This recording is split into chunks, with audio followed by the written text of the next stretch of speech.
Bom dia, pessoal. Bom dia, sejam muito bem-vindos aqui a mais um webinar da VDI Brasil. Hoje nós vamos falar sobre uso estratégico de manufatura digital na automação de processos de usinagem.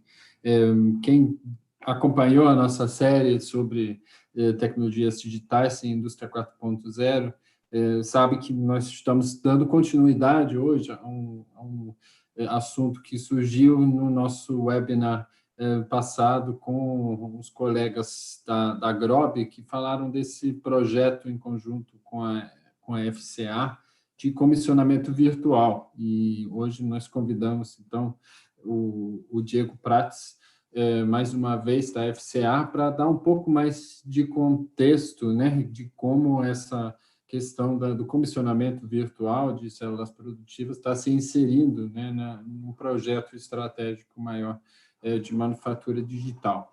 Mas antes de passar a palavra para o Diego, eu só gostaria de aproveitar o momento para apresentar para quem não conhece a VDI ainda, né, a VDI Brasil representa aqui no país a instituição, a Associação de Engenheiros Alemães, a VDI, que é, na Alemanha, uma das principais plataformas para a disseminação de boas práticas em engenharia, tecnologia e inovação. Entre outras, foi uma das instituições que cunhou o termo Indústria 4.0, lá na Alemanha, em 2011, e desde então vem acompanhando, né, com o trabalho de mais que 12 mil especialistas anualmente, a elaboração de manuais de boas práticas também nessa área de indústria 4.0, que fazem com que conhecimento sobre, né, assuntos como a implementação estratégica de indústria 4.0, manufatura aditiva, etc., MES, inteligência artificial, passem, né, da pesquisa aplicada, de fato, para o mercado. E aqui no Brasil, o nosso papel é justamente a disseminação, né, desses manuais de boas práticas e o intercâmbio de conhecimento. É o que nós fazemos aqui com essa colaboração das empresas para linkar, né, as ideias conceituais com o que está sendo feito nesse contexto aqui no Brasil. Como eu já mencionei, é a segunda participação do Diego aqui conosco, né? Ele já participou no dia 18 de junho no webinar junto com os colegas da GROB, que falava sobre comissionamento virtual. E, né, quem quiser conferir, está aqui o link no QR Code, né? O webinar está no YouTube, quem quiser assistir a gravação. E o que surgiu para nós como muito interessante, que nós gostaríamos de aprofundar hoje com o Diego, é justamente a questão como conduzir, né, um projeto de comissionamento virtual, que, afinal, em todas as montadoras, né, a gente sabe que tem uma série de diretrizes, de regras internas para todos os níveis, todos os cenários de tryout que tem que ser testados numa nova célula produtiva antes, né, de trazer para a fábrica especificamente.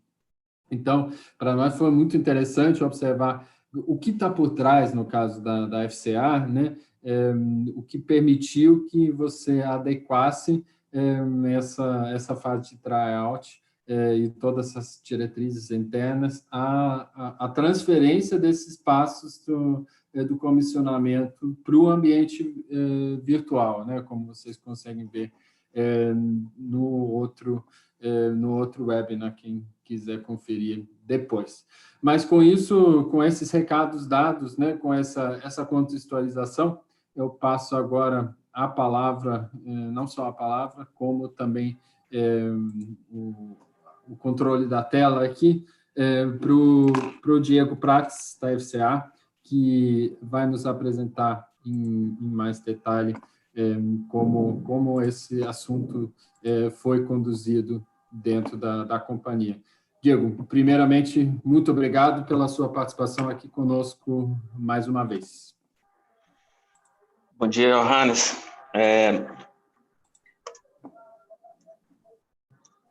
instante que eu estou conectando a tela. Perfeito, apareceu.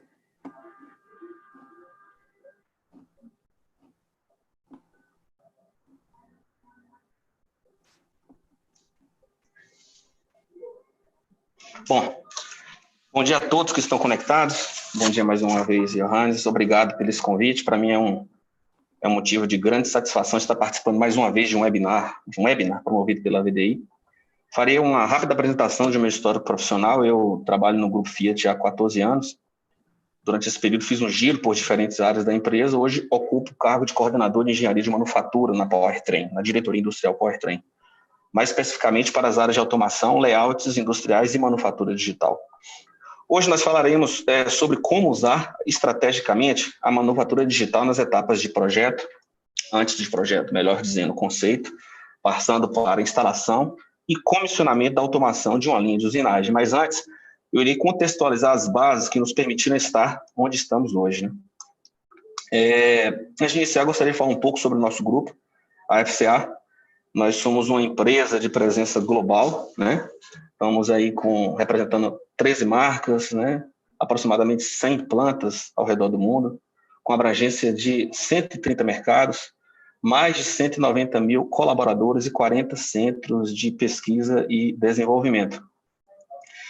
No Brasil, nós temos uma longa história de mais de 40 anos de marca, né? Que é um motivo de orgulho para todos nós.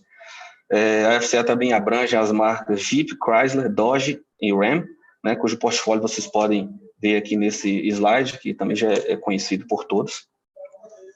Este é o portfólio, né, sendo de industrial Powertrain, esse é o nosso portfólio de motores e transmissões que são produzidos em nossas plantas. A família de transmissões e os motores Fire e Firefly são produzidos no Complexo Industrial de Betim, Minas Gerais. Já os motores da família Torque são produzidos na nossa planta de Campo Largo, localizada na região metropolitana de Curitiba, no Paraná. E estamos aí, né, com o desenvolvimento de um novo motor Firefly Turbo Compressor, né, que é objeto de futuros lançamentos, né? Bom, vamos entrar um pouco no cerne desse debate, né, porque fala-se muito de indústria 4.0, manufatura digital, mas como utilizá-la de forma estratégica, né?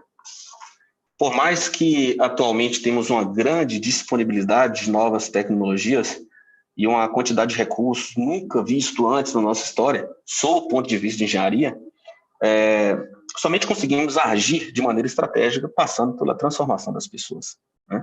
Esse é um pilar muito importante que a FCA adota e que nos ajudou a construir e a consolidar a nossa base para tudo aquilo que eu vou mostrar aqui para vocês, que é um pequeno pedaço de uma imensidão, né, de realizações, né? Nós da FCA consideramos 5 princípios básicos para a transformação digital, né? Então, a primeira coisa passa-se por um mindset digital. A pessoa tem que começar a compreender esse ambiente para que depois parte para a definição de um destino digital, investimento em tecnologias e competências digitais, gestão de habilidades e talentos e organização em evolução. Notem que destes princípios, né, apenas um refere-se à tecnologia, né, o que reforça o que foi mostrado no slide anterior da questão de transformar as pessoas, que é realmente o segredo de tudo, né?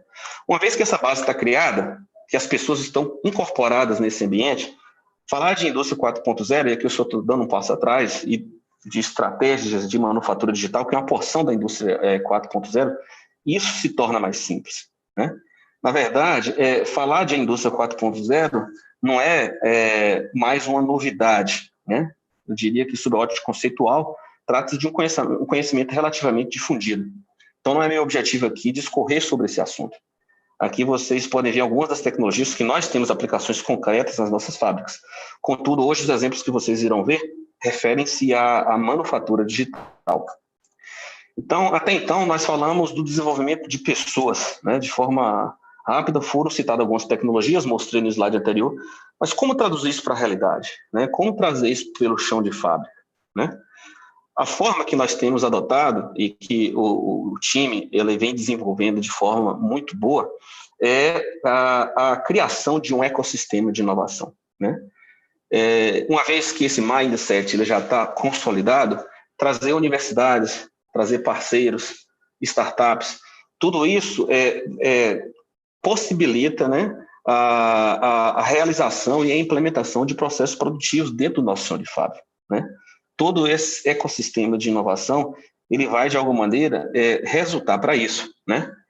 A partir do momento que é feito, né, essas tecnologias e trazem para dentro do nosso ambiente esses parceiros, a implementação de provas de conceito eles se tornam uma realidade, né? Então, conseguimos trazer projetos implementados no nosso chão de fábrica, através da criação de workshops, através de receber universidades, a própria startups, eventos internos, né? Agora com o advento do Covid, muitos webinars que estão, de alguma maneira, continuando a fazer as atividades. Então, para isso, a FCA ela criou um espaço onde visa fomentar toda essa discussão. Vou passar aqui no próximo slide para vocês um vídeo onde contextualiza tudo aquilo que nós falamos até o momento.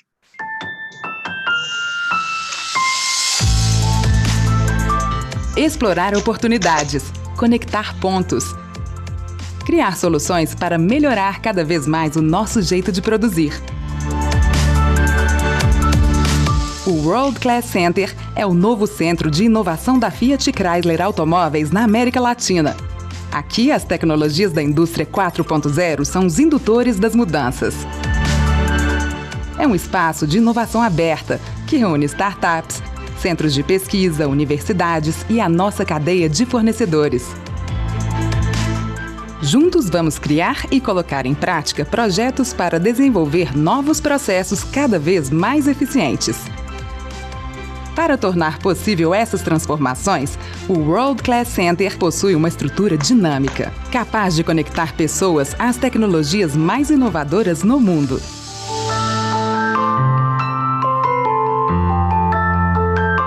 A porta de entrada é o Industrial Innovation Center. Aqui, o primeiro passo é investigar, gerar insights. Toda a estrutura é organizada para reduzir o tempo e a distância entre pessoas e informações. É o momento de expandir o nosso olhar sobre os processos e identificar aqueles que podem ser melhorados. Desafio identificado, é hora de reinventar, conhecer novas tecnologias, gerar novos conhecimentos.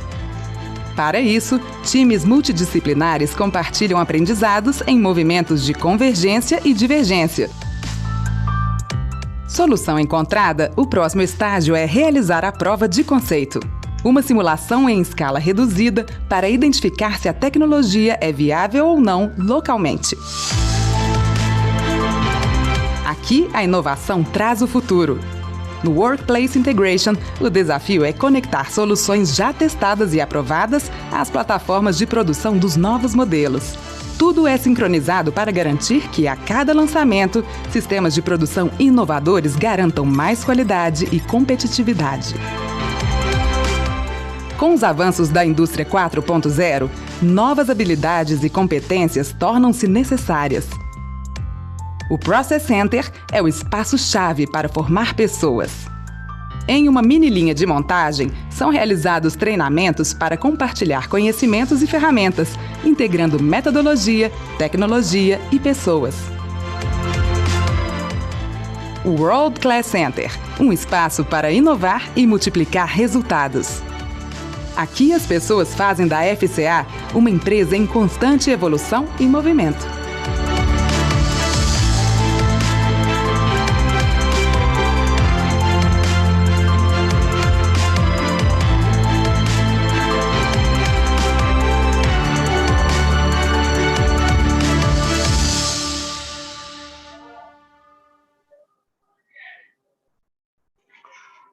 Bom, pessoal, espero que vocês tenham gostado do vídeo, falando um pouco mais desse espaço, antes de entrar aqui na manufatura digital. É um espaço que é localizado de maneira centralizada, a nossa fábrica tem aí uma coordenação local, né, nosso amigo Hudson. Então, o que acontece? É uma área onde todas as áreas da fábrica, né, a perímetro, América Latina, elas desenvolvem esses conceitos, né, essa cultura de inovação está muito presente. Nós temos comitês regulares, né, com o primeiro nível da empresa, onde nós, como empregados e colaboradores, temos objetivos individuais de inovação. Então, tudo isso é a base para aquilo que eu vou estar, de alguma maneira, demonstrando para vocês aqui agora. Então, a partir dos próximos slides, já vou entrar já no case, uma vez que já fui preparado toda essa base para poder discutir, né? E, bom, eu falaria um pouco, e aí, obviamente, falando sobre powertrain, porque quando se compara com outras unidades produtivas dentro de uma montadora, existe algumas especificidades do ponto de vista de processo. Este é o portfólio, né, digamos assim. Nós temos aí hoje o Teamcenter como ferramenta PLM, né, de integração. Utilizamos sobre a ótica de viabilidade técnica, que eu estou falando de portfólio, não estou falando ainda de software, para fazer a questão de viabilidade técnica de produtos, e no caso de usinagens também, seja para uma modificação na planta, ou seja para um processo novo. Passando pela parte de layouts de planta e facilities, mostrarei alguns exemplos, né, de cada um desses dois itens, que é sobre a ótica de produtividade e gerenciamento de layout 3D, principalmente dentro das fases do projeto, né? E a parte final de produção e processo tem toda a avaliação de tolerância, principalmente em operações de montagem, né? Montagem do motor, avaliação ergonômica, né? Alguns postos de trabalho são manuais, avaliação do cinematismo e comissionamento virtual, que é a pontinha aí do iceberg que nós demonstramos junto com os nossos amigos da Grob no último webinar que nós apresentamos, como foi mencionado pelo Johannes. Aqui eu gostaria apenas de fazer um paralelo, né, de algumas metodologias com a manufatura digital. Como vocês já viram, nossa premissa é o conceito de bottom-up, guiado pelas demandas preconizadas pelas nossas metodologias, em particular o WCM, World Class Manufacturing, que é parte do DNA da nossa empresa, né?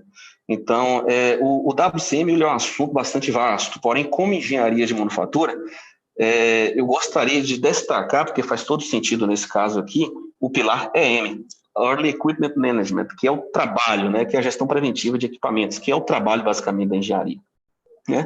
Qual o objetivo dessa tela? Demonstrar para vocês a relação dessas ferramentas do portfólio com as etapas do EM. Então, de maneira muito sucinta, né, nós temos 7 etapas, né?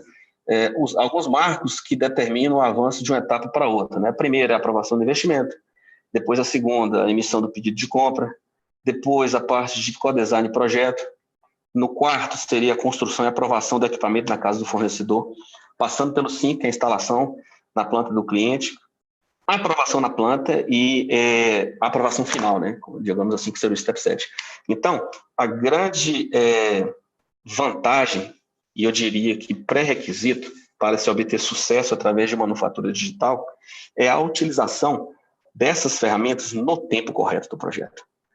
Porque sem a utilização dessas ferramentas no tempo correto do projeto, não é possível fazer uma análise preventiva ou proativa, vamos dizer assim. Então, eu preciso ter todo o meu conceito, eu pegando o exemplo de Throughput Simulation aqui, eu começo desde antes da aprovação da iniciativa a fazer uma avaliação, levando em consideração o espaço disponível, considerando a planta Brownfield, por exemplo, entrando no conceito de especificação técnica, aqui sempre fazendo um paralelo, para que até o final do Step 3, que é quando o projeto ele é congelado, ou seja, antes de iniciar a construção do equipamento, eu tenho que fazer uma entrega. Da mesma forma, no que se refere a layout, qualidade, ergonomia, diferente, por exemplo, do Virtual Commissioning, que você leva até a instalação quase que da planta. O que não muda é que o modelo ele sempre tem que estar melhorando a sua precisão, né? Que é algo constante, e uma vez que a gente utiliza isso como Teamcenter, como ferramenta de PLM, isso fica muito registrado, vamos dizer assim. Tudo isso é para conseguir o conceito de front-load, né? Então, aqui, nós temos aqui um gráfico, né, onde temos um eixo de custos, outro eixo de timing, né? E aí temos toda a fase de conceito e design, depois a fase de installation e start of production. Então, existe uma tendência de uma inclinação maior, né, da curva de custo por modificação à medida que você vai se aproximando para a instalação e start of production. E aí que entra esse conceito de front-load curve, que é, através da manufatura digital, atenuar essa curva, quase que minimizando-la, né? Ou seja, lançando mais rápido, alcançando as metas antes do tempo, reduzindo riscos, né, com modificações, no caso de ferramentais, e lançamento com perdas zero. Né? Então, quando nós falamos, agora fazendo só um recapitulado de tudo aquilo que fiquei apresentado, quando nós vamos lá atrás e falamos do mindset, da mudança, do ambiente, do ecossistema de inovação promovido pelo WCC, isso tudo é para que obtenhamos realmente reduzir custos, né? Ou evitar as despesas, vamos dizer assim. Este é um exemplo de um workflow de integração com os nossos fornecedores. Ele foi apresentado também, né? Nós utilizamos aí junto com a Grob como um pilot de tudo isso aqui. Então, basicamente, nós temos aí 4 etapas, né? Que são que tivemos a nomenclação como Design Reviews, né? Então, nós temos o primeiro, que nada mais é que uma verificação de conceito.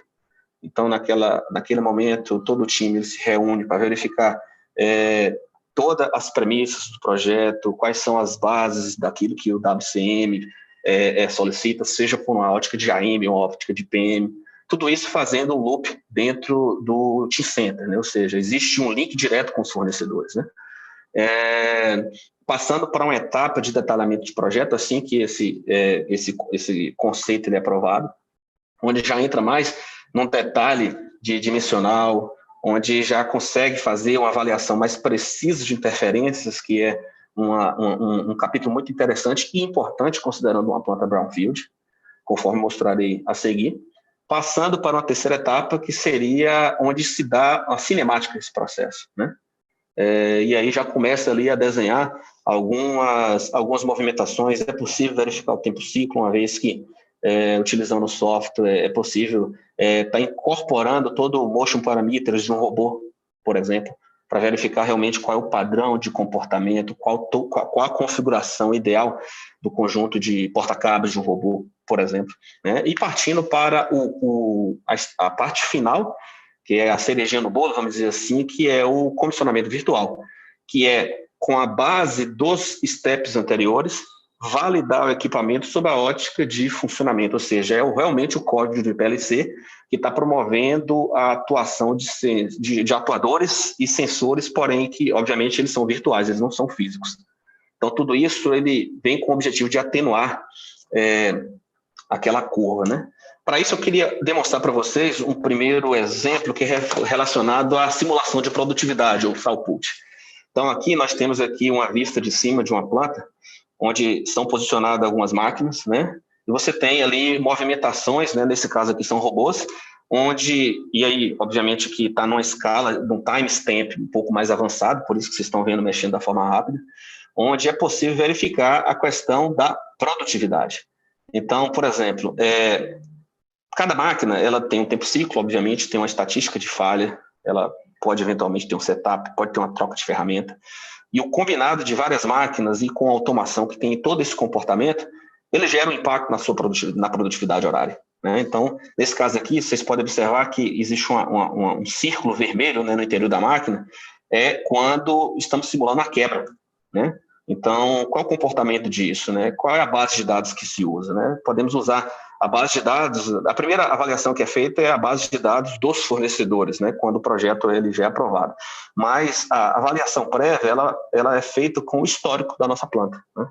E como uma empresa de presença global, o que os nossos colegas em outras regiões, em outros países, têm como histórico de quebras de manutenção, é um banco de dados vasto, né, rico, para que possa ser feita, de alguma maneira, avaliações desse tipo. Então, antes de aprovar o projeto, nós já partimos com análise desse tipo, né? Nós já estamos com essa maturidade, porque primeiro você, considerando que é uma planta brownfield, o espaço de layout ele é limitado, não pode crescer.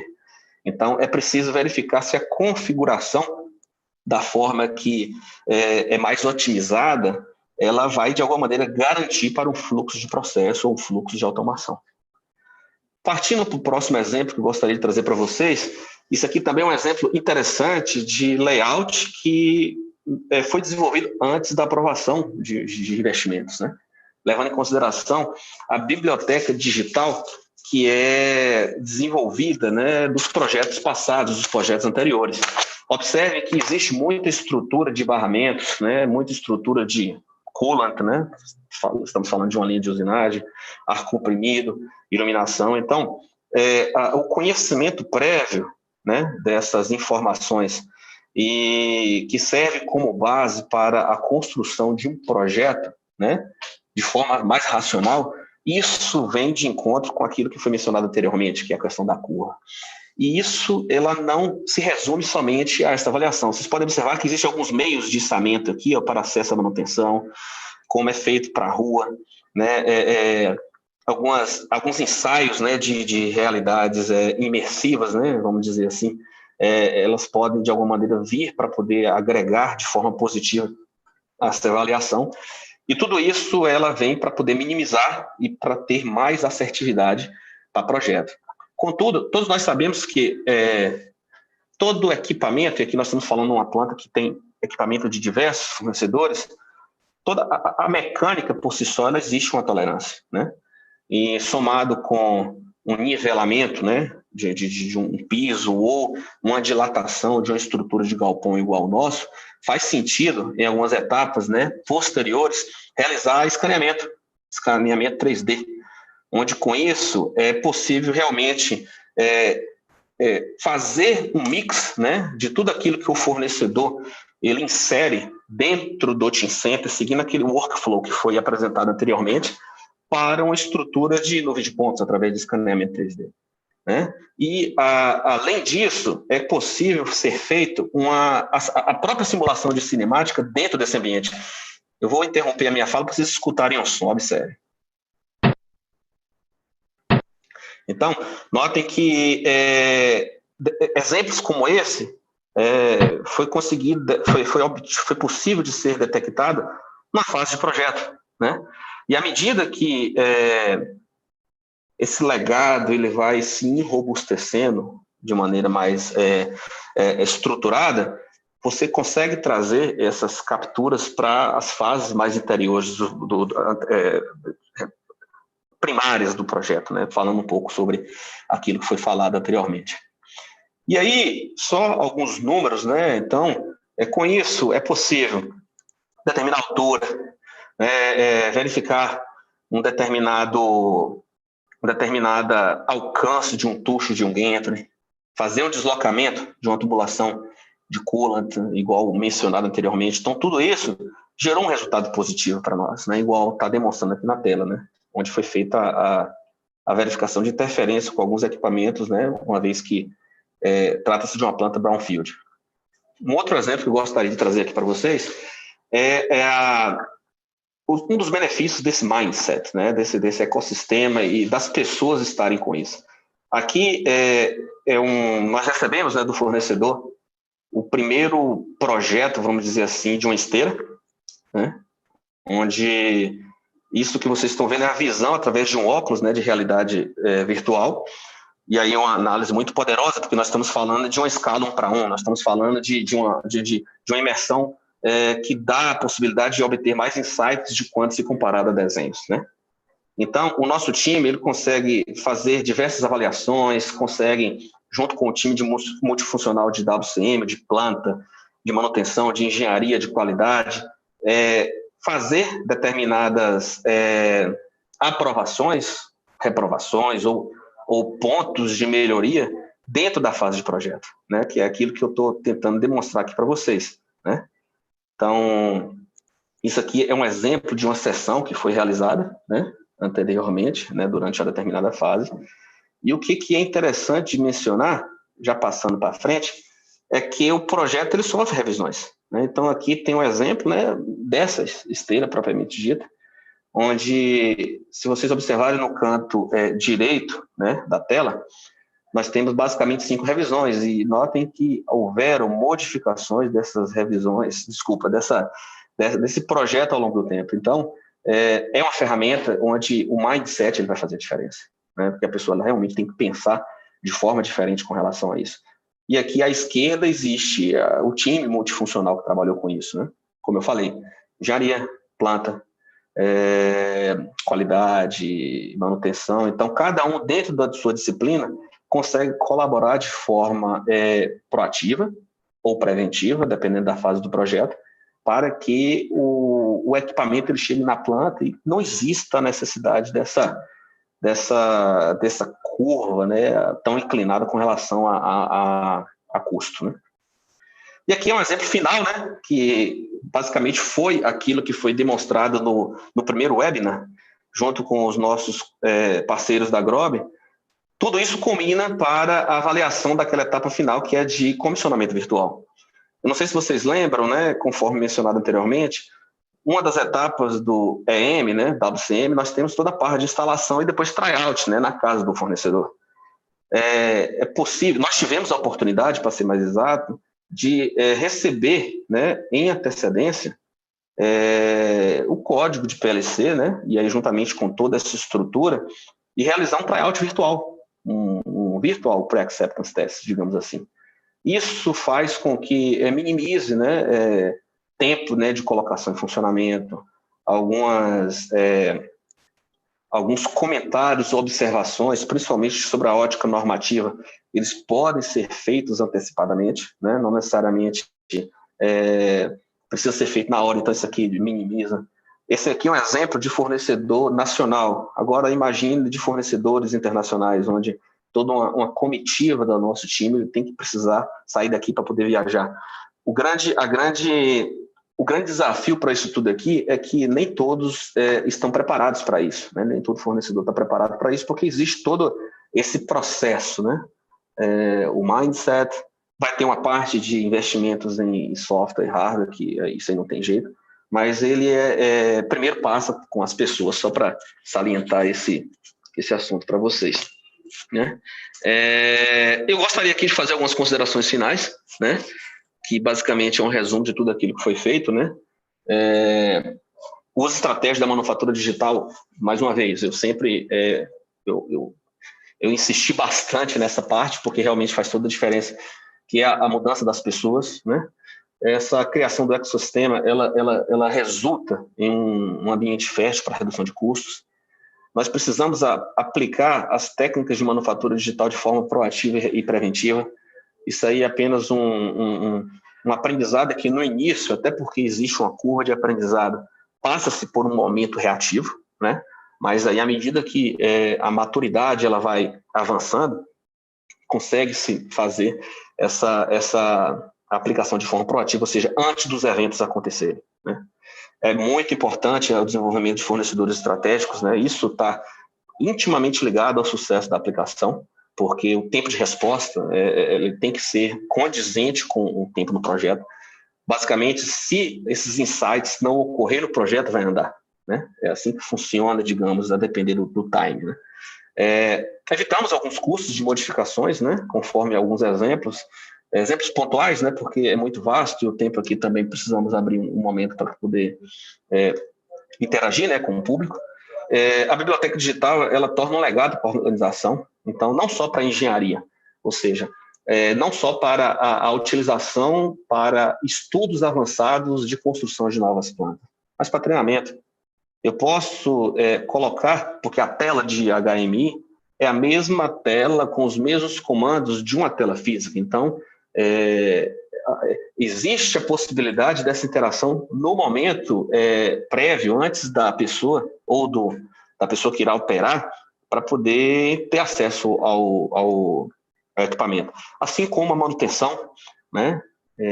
Para poder aprender, para poder agir, para poder verificar alguma modificação antes de implementar. Aqui eu não coloquei, mas dependendo do nível organizacional, mas vou chamar aqui de engenharia de processo, ou seja, uma engenharia de planta. Então, tudo isso para pontuar que deu suporte nas etapas do EM, né? Fazendo aí esse link com o WCM. E aí nós estamos verificando, e aí esse projeto é um projeto que ele está em andamento, né? Existe aí um número, né, de uma grandeza, que eu estou até reafirmando aquilo que foi discutido com os nossos colegas da Grob, aí na ordem de 15% a 20%, vamos dizer assim, de redução de tempo de colocação em funcionamento, o que mostra um ganho, não só para nós, como cliente final, mas também para o fornecedor, né? Bom, senhores, basicamente, isso era o que eu tinha para apresentar para vocês. Eu agradeço a atenção a todo o meu time aqui que me deu suporte durante todo esse trabalho.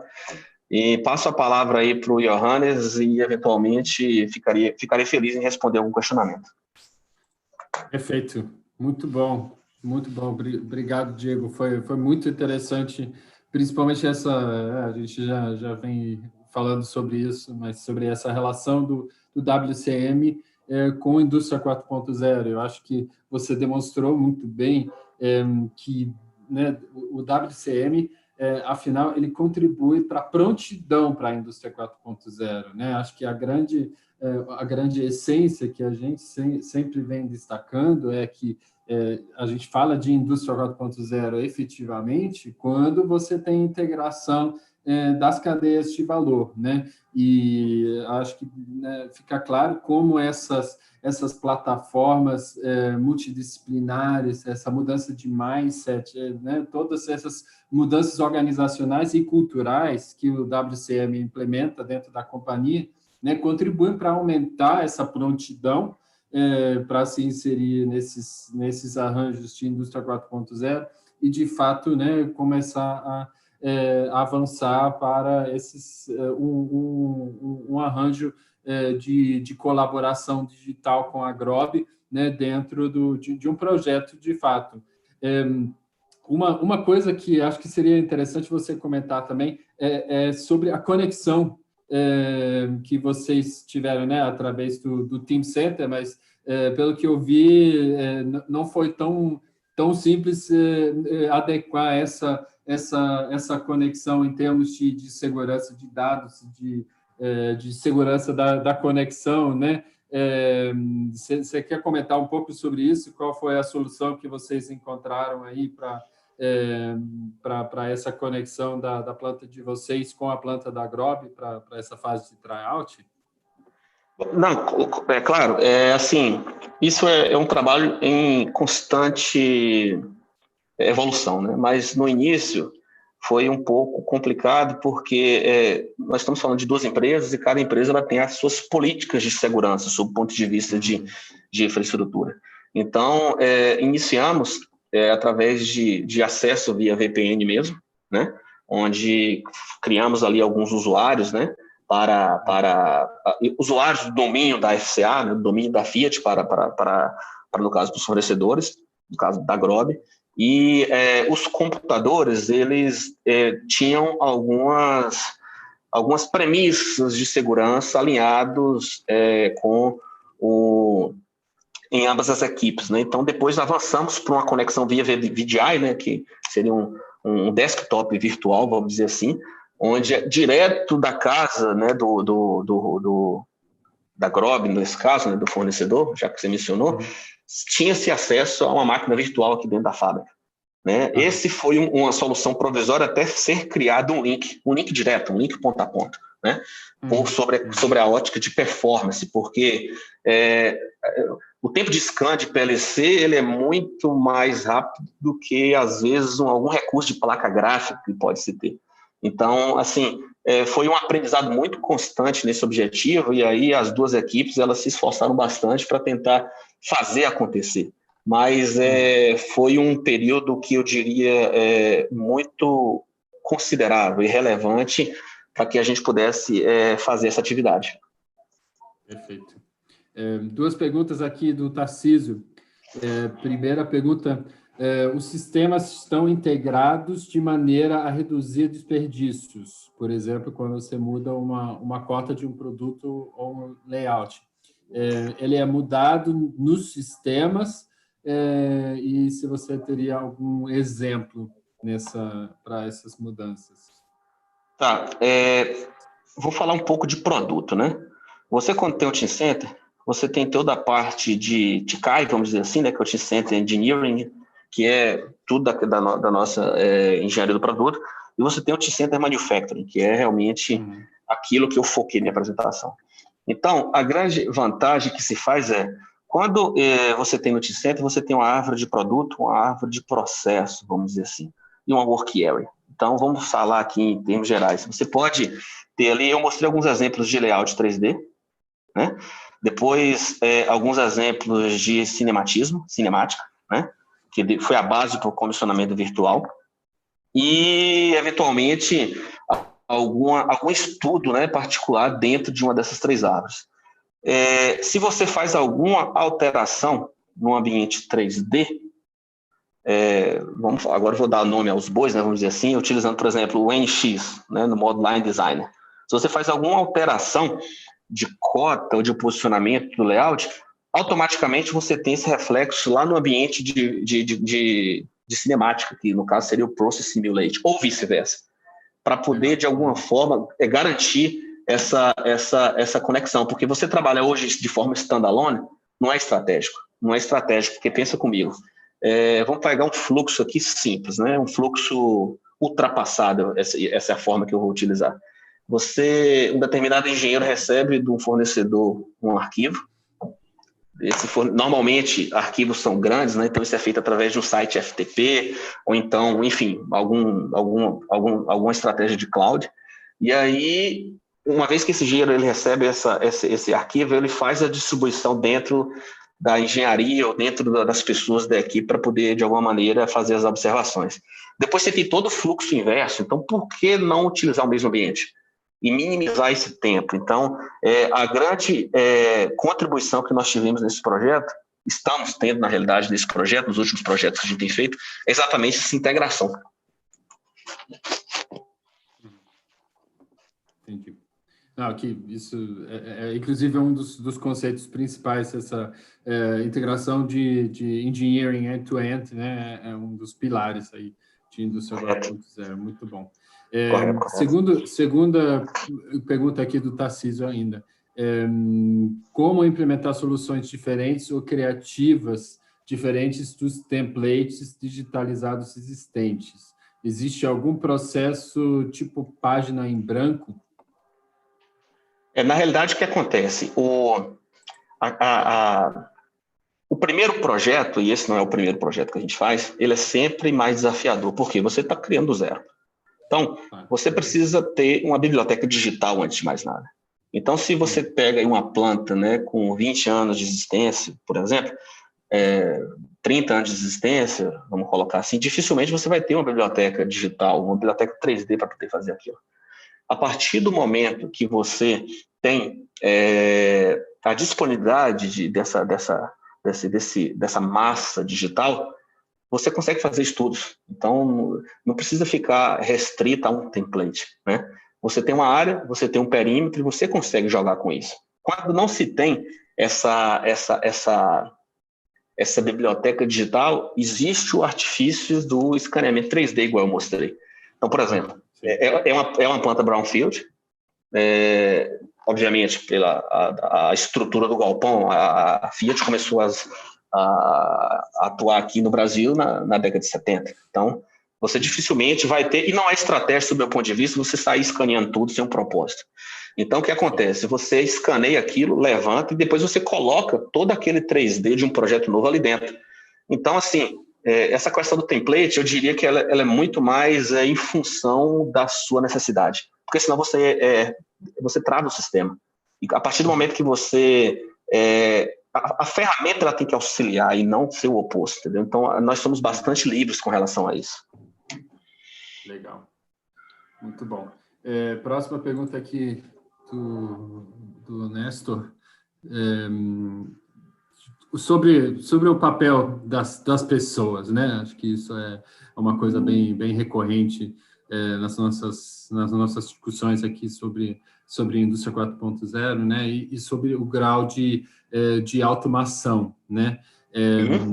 Se vocês buscam chegar a um nível de automação total, né? Onde as pessoas não participam mais ou não atuam mais no chão de fábrica, ou se, na visão de vocês, sempre será um mix entre pessoas e automação no chão de fábrica, né? Acho que, principalmente na sua área de usinagem de powertrain, isso é uma pergunta bem relevante mesmo. Na verdade, o que acontece? Nós não enxergamos que vai existir, né, pelo menos aí, vamos falar médio prazo, dentro do conceito que a nossa organização tem, médio e longo prazo, um processo onde ele vai ser 100% automatizado. Você sempre vai precisar de pessoas. E eu vou falar de usinagem, por exemplo. é muito complicado você pegar e automatizar um processo de inspeção visual. Ok, existem câmeras de visão, existem sensores, etc. Mas, às vezes, você está trabalhando ali, normalmente, nas operações finais de usinagem, onde você tem ali todo um acabamento. Qualquer golpe que você tem que ter uma reprodução daquele mesmo golpe em todo um banco de dados para garantir uma efetividade. Então, se partir para esse caminho, você vai travar mais seu processo e não vai ter, digamos assim, um benefício positivo, digamos assim. Então, eu só trouxe o exemplo aqui, por exemplo, de inspeção visual, para mostrar que não existe essa tendência, pelo menos para os nossos processos, de eliminar 100% das pessoas.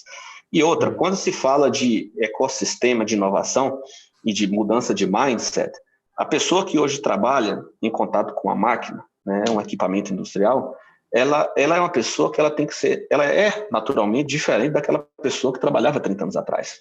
Né? Talvez você tenha ali uma quantidade mais enxuta do time, mas a pessoa tem que ter noção em diversas disciplinas, como elétrica, como controls, como mecânica, como fluídica. Então, isso promove também o crescimento organizacional e das pessoas, que realmente nós estamos aqui por causa das pessoas. Né? O motivo de existir são as pessoas. Então, basicamente, é isso. Muito bom. Não, acho que isso foi algo que, né, a gente já vem discutindo aqui há bastante tempo dentro da VDI, e principalmente se a gente olhar para o... se fala tanto de inteligência artificial e, né, das possibilidades, mas se você olhar na prática, para substituir a inteligência humana, né, em contextos flexíveis, não sendo para uma tarefa cognitiva repetitiva, a inteligência artificial continua bastante limitada, né, para de fato chegar a substituir um ser humano nesse sentido. Então, acho que estamos aí 100% alinhados de que né, todo esse processo deve desenvolver as pessoas, né, e conduzi-las a cooperar mais com os sistemas digitais e com a automação para poder se focar em tarefas menos repetitivas e que, afinal, né, o conhecimento humano, né, e desenvolvendo os funcionários de acordo, se torne até mais relevante, agregue mais valor ao processo. Eu acho que isso Correto. é bem o nosso discurso por aqui também.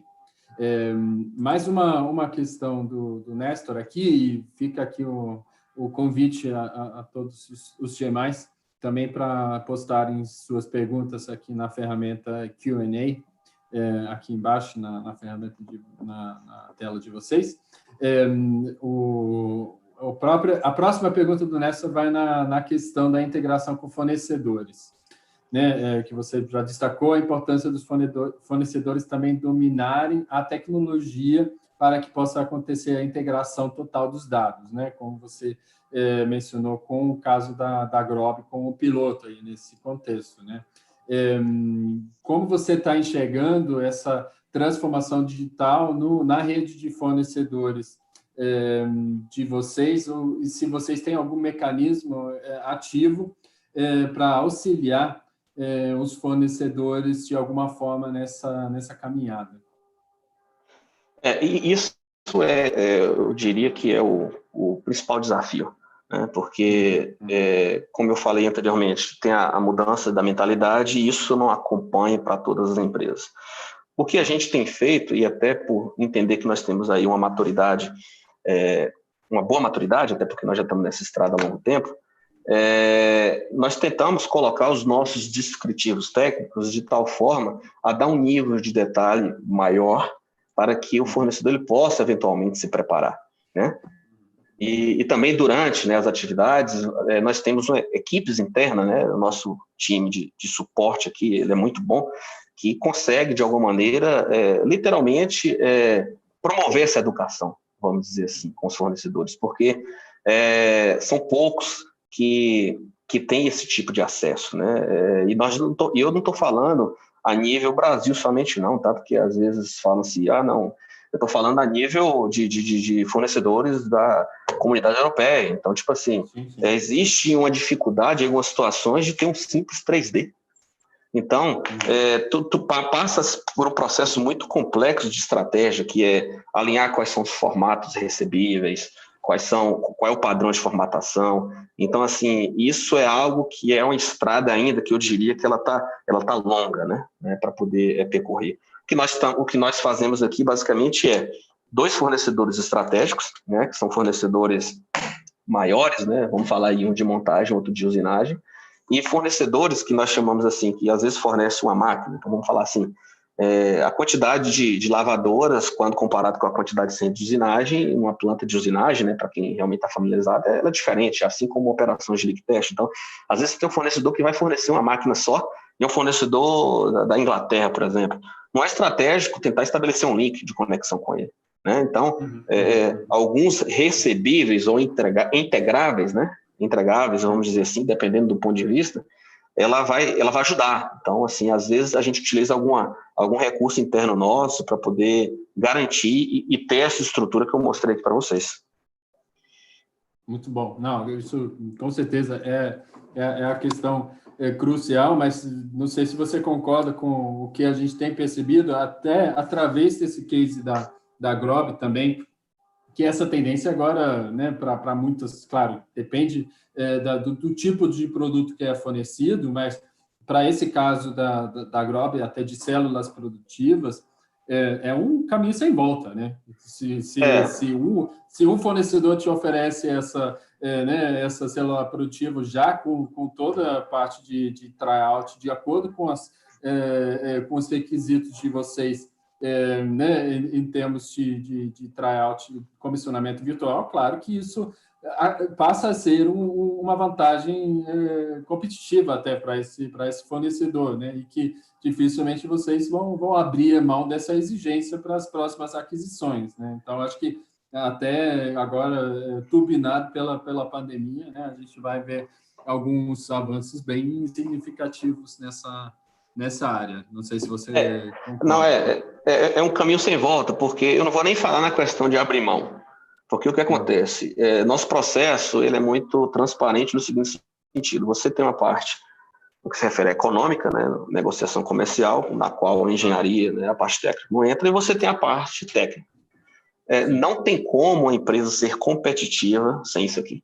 Não tem como. Então, ela nem vai chegar, não é nem uma questão de assim, obviamente, quando a gente fala de premissas, né, de exigências, isso tem que ter, mas ela não consegue ela ser estratégica sem reutilizar, sem ter, no mínimo, uma estrutura básica, PLM, dentro da fábrica dela, né?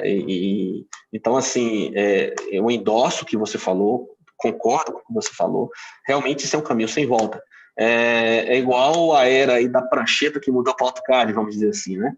Não cheguei a acompanhar esse período, não, mas, assim, é uma disruptura. Então, é a mesma coisa do que a gente está vendo agora. Nós recebemos aqui pessoas, estagiários, né? Que, assim, quando eu falo estagiários, são pessoas mais novas, né? Obviamente, que estão aí, se não na faculdade ou saindo da faculdade, que tem realmente uma cabeça já apontada para isso.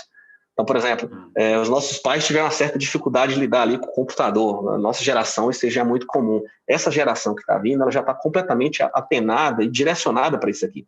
Então, com 2, 3 treinamentos, já tem pessoas que estão bastante avançadas com relação a isso. Então, assim, é um caminho sem volta, definitivamente. Legal. Acho que até nessa linha, também uma pergunta aqui no professor Klaus Schützer, que está perguntando, né, como vocês conseguem garantir que os fornecedores passem a fornecer os modelos digitais dos equipamentos junto com o recurso físico, como isso é garantido internamente. Nós temos um processo, né, que esse fornecimento ele inicia lá atrás, na época de engenharia, talvez até um pouco antes do fechar o pedido comercial, de estar pelo menos um conceito. Então, você vai pegar uma máquina, não fechou negociação comercial ainda, mas pelo menos a casca você recebe. Então, nós conseguimos fechar com relação a isso. E aí existe todo uma evolução desse modelo 3D, e quando a máquina chega aqui, Então, praticamente, já existe. Depois existe toda uma parte de as-built que precisa ser feita, né? Porque é outro desafio também se manter atualizado, mas esse fornecimento ele já começa lá de trás, né? Então, por exemplo, igual, não sei se vocês lembram um vídeo que eu mostrei anteriormente, nós conseguimos, através dessa massa digital, conseguir construir uma planta antes de realmente a negociação comercial dela estar pronta. Então, é condição sine qua non, eu diria, a questão do fornecimento, né? E aí, basicamente, assim, de forma bem clara, quem não se adequa a isso não tem condição de fornecer mais para os dias de hoje, para uma empresa como a gente. Legal, muito bom.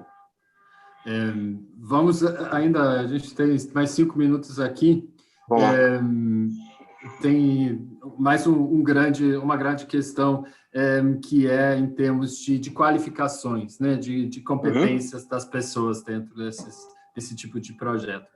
Aqui uma pergunta: quais as qualificações da equipe para conseguir realizar a manufatura digital de maneira proativa? Ou seja, né, acho que essa ideia do bottom-up, né, desse engajamento ativo do pessoal e essa integração de várias áreas e vários tipos de áreas de conhecimento. Como é que você enxerga isso e quais foram as experiências que vocês tiveram aí nesses projetos que realizaram até agora? Basicamente, é uma questão de metodologia. Então, como eu falei, o WCM é nosso DNA, vamos dizer assim. Nós temos também outras metodologias, como o WCT, World Class Technology, que também tem uma mescla de alguns pilares de WCM com outros. Então, vamos supor, a partir do momento que você tem a sua base, em termos de pessoas identificadas, com mindset criado e com treinamentos capacitados para aquilo, a primeira coisa é você saber onde é que está a sua perda. Eu sempre brinco e falo, é melhor você economizar energia na sua casa diminuindo um pouco o chuveiro, que é o que gasta mais, né? Então, assim, existe um pilar dentro do WCM que é chamado Cost Deployment, que basicamente é você fazer o deployment das suas perdas, né?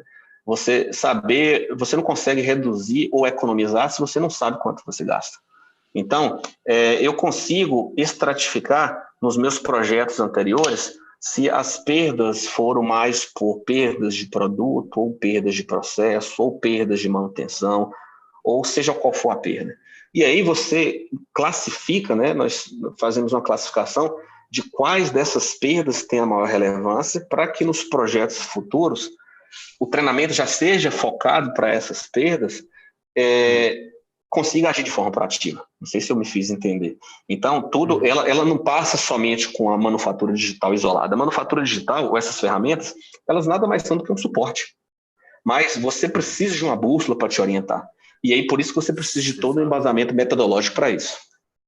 Perfeito. E imagina que toda a estratégia de desenvolvimento individual dos funcionários também siga essa mesma bússola, né? É o mesmo norte, e com isso você consegue fazer uma gestão das competências, né, que você tem nas diferentes áreas de forma complementar e estratégica, né? Acho que isso é fundamental.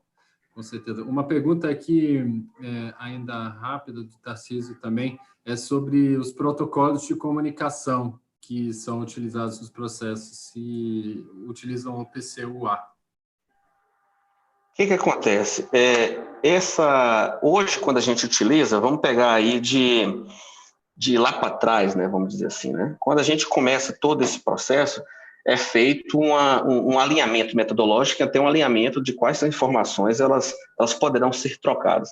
Quando a gente chega no nível de comissionamento virtual, nesse caso aqui, eu vou entrar um pouco em detalhe em família de produtos, nós estamos falando de utilizar a plataforma da série 1500 da Siemens, né? Então, através de recursos via TIA e Portal. Então, todos esses recursos, né, existentes entre cada uma dessas possibilidades é aquilo que foi padronizado para esse projeto. Então,